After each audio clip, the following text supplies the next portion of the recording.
¿La Iglesia Católica o la Evangélica? ¿Cuál iglesia comenzó primero? Cuando Cristo comenzó su ministerio, empezó a llamar a discípulos para que fueran sus seguidores y ahí dio comienzo todo. La vida pública de Jesús, que no fue otra cosa que revelar al Padre y comunicar el plan de salvación. Últimamente en las redes sociales muchos se están preguntando qué iglesia comenzó primero y cuál es la verdadera.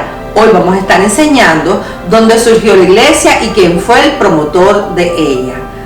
Hola, mi nombre es Mabel de Armas y esto es Enfoque Bíblico. Ya comenzamos.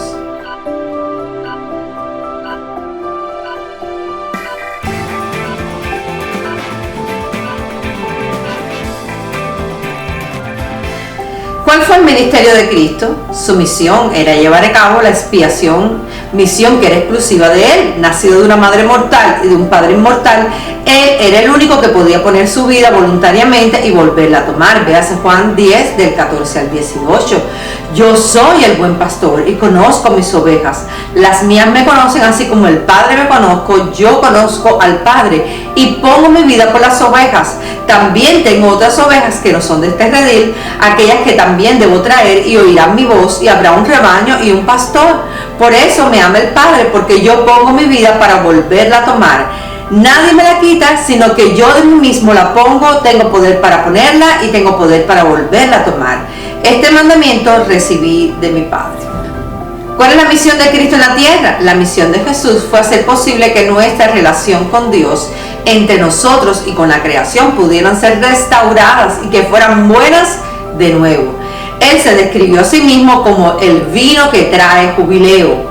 ¿Dónde se llamó por primera vez cristianos los seguidores de Cristo? A los discípulos se les llamó cristianos por primera vez en Antioquía de Siria, Hechos de los Apóstoles 11:26.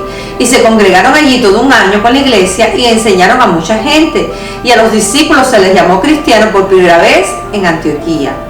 ¿En qué año se fundó el cristianismo católico?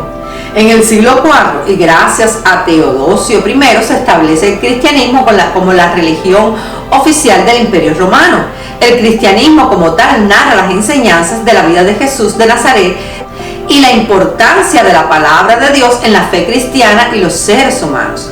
Hay algunas ramas protestantes y también ateos que afirman que la Iglesia Católica fue fundada por el emperador Constantino. En el Concilio de Nicea, en el año 325 después de Cristo, esta teoría logró difusión gracias también al bestseller internacional del Código de Da Vinci. Si esto fuera cierto, la Iglesia Católica no sería ya la iglesia fundada por Jesús en Mateo 16:18. Y podría ponerse en duda que esta misma iglesia hubiera preservado correctamente la doctrina verdadera.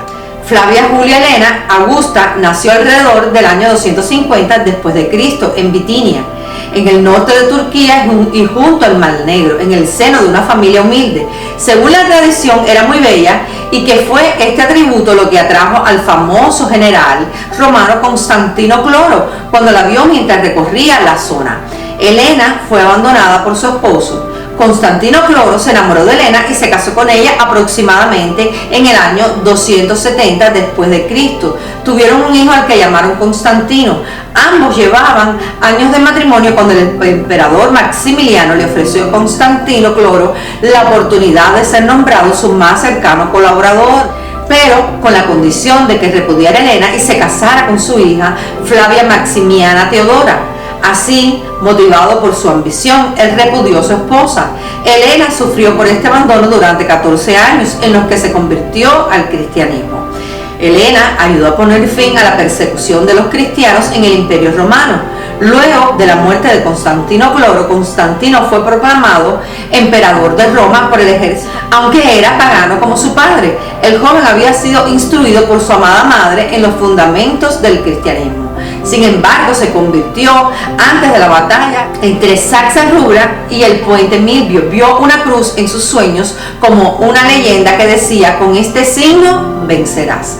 Al día siguiente, el emperador llevó una cruz al combate y exclamó: confío en Cristo, en quien cree mi madre Helena. Tras la victoria, Constantino decretó la libre profesión de la religión católica. Así terminaron 3 siglos de sangrientas persecuciones contra los cristianos. ¿Quién fundó la iglesia evangélica y en qué año? Su juicio se remonta al año 1517, momento en que el fraile y profesor universitario Martín Lutero se opone públicamente a la venta de la indulgencia por parte de la Iglesia Católica, entre otras cosas.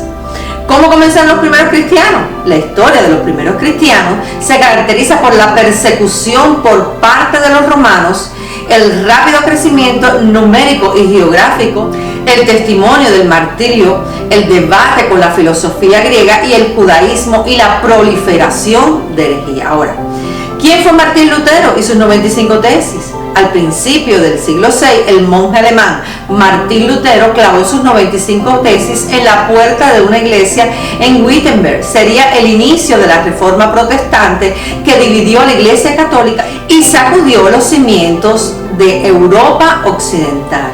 Vista exterior de la iglesia luterana de Wittenberg, donde Martín Lutero publicó las 95 tesis en octubre de 1517, con la que comenzaría un debate teológico que desembocó a la reforma y el nacimiento de varias tradiciones dentro del cristianismo.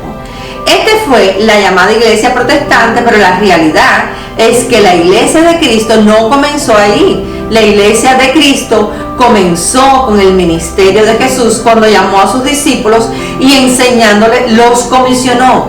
Realmente la iglesia comenzó el día de Pentecostés, cuando los 120 recibieron el Espíritu Santo y se cumplió la profecía de Joel 2:28. Y después de esto derramaré mi espíritu sobre toda carne y profetizarán vuestros hijos y vuestras hijas y vuestros ancianos soñarán sueños y vuestros jóvenes verán visiones. Y también sobre los siervos y sobre las siervas derramaré mi espíritu en aquellos días. En el libro de los Hechos, en el capítulo 2, fue el cumplimiento de la profecía. Cuando llegó el día de Pentecostés, estaban todos unánimes y de repente vino del cielo un estruendo como de un viento recio que soplaba, el cual llenó toda la casa donde estaban sentados. Y se les aparecieron lenguas repartidas como de fuego, asentándose sobre cada uno de ellos.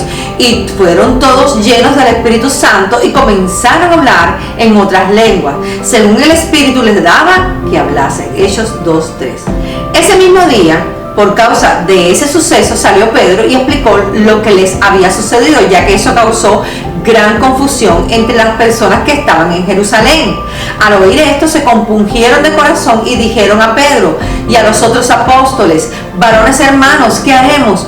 Pedro les dijo: arrepentíos y bautícense cada uno de vosotros en el nombre de Jesucristo para perdón de pecados y recibiréis el don del Espíritu Santo, porque para vosotros es la promesa y para vuestros hijos y para todos los que están lejos, para cuantos el Señor nuestro Dios llamare. Y con otras muchas palabras testificaba y les exhortaba diciendo: sed salvos de esta perversa generación. Así que los que recibieron su palabra fueron bautizados y se añadieron aquel día como 3,000 personas y perseveraban en la doctrina de los apóstoles, en la comunión unos con otros, en el partimiento del pan y en las oraciones. Hechos 2 del 37 al 42. Acto seguido, Pedro y Juan sanan a un cojo. Y esto causó mucho revuelo a tal punto que ellos fueron llevados al concilio. Pero fue tan notoria la sanación del cojo y tal fue la predicación de ellos que ese día se convirtieron 5,000. Hechos 4:4. Pero muchos de los que habían oído la palabra creyeron y el número de los varones era como de 5,000. Después de esto ocurrió la muerte de Esteban, la conversión de Saulo de Tarso, más tarde llamado Pablo, y junto a Bernabé, Silas y Marco y otros hicieron obras de evangelismo con prodigios y señales. También se levantó Felipe predicando al eunuco y a otros. Los discípulos fueron perseguidos y martirizados por causa del nombre de Cristo. Podemos ver en el mismo libro de los Hechos cómo los perseguían, encarcelaban y eran muertos. El emperador Nerón ascendió al trono en el año 54 después de Cristo. Al principio de su gobierno, Nerón se mostró prudente y deseoso de ser querido por su pueblo. Para esto promulgó leyes que beneficiaban a los pobres y a los más débiles entre la sociedad romana. Pero poco a poco el emperador comenzó a cambiar su postura hacia una mucho más egocéntrica y caprichosa. Los consejeros se rindieron ante sus deseos y delirios de grandeza. Cuando el emperador Nerón cumplió una década en el trono, ya era bastante impopular. y una buena parte del pueblo romano lo despreciaba. Este Nerón era un hombre loco y quiso reconstruir a Roma. Para esto recurrió al método de incendiar la ciudad. El incendio se prolongó por 3 días y aunque Nerón quiso ser misericordioso con el pueblo, no todos estaban cómodos con la aparente misericordia del emperador. Muchos sospechaban que Nerón estaba loco y que podría ser el culpable de la tragedia. En medio del terrible sufrimiento, el pueblo comenzó a exigir justicia. Surgió la hipótesis de que el propio emperador había sido el culpable. No solo se empezó a creer que él había iniciado el fuego, sino que había planeado quemar la ciudad para reconstruirla con un gran monumento a su persona.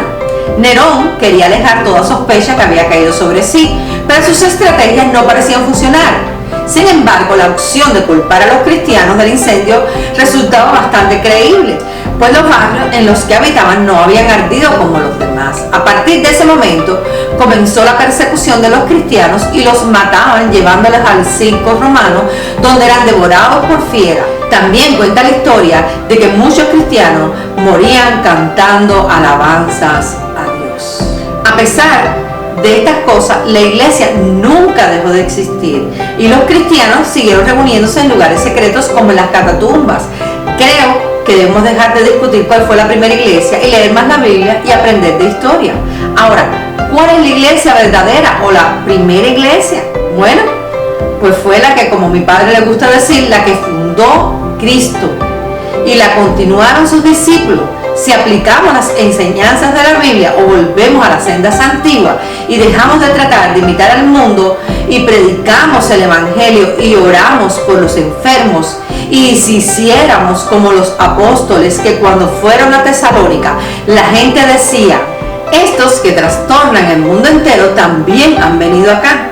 Martín Lutero y los otros solo trajeron una reforma, no una nueva enseñanza, sino volver a las sendas antiguas, a las enseñanzas del libro de los Hechos. Si hacemos esto, encontramos la iglesia verdadera. Si este video te ha sido de edificación, te pido que lo compartas, que te suscribas, que le des un fuerte like y toques la campanita para que no te pierdas ninguno de nuestros videos. Recuerda que estos videos solo son con el propósito de que la palabra de Dios sea revelada. Dios te bendiga, Dios te guarde. Amén.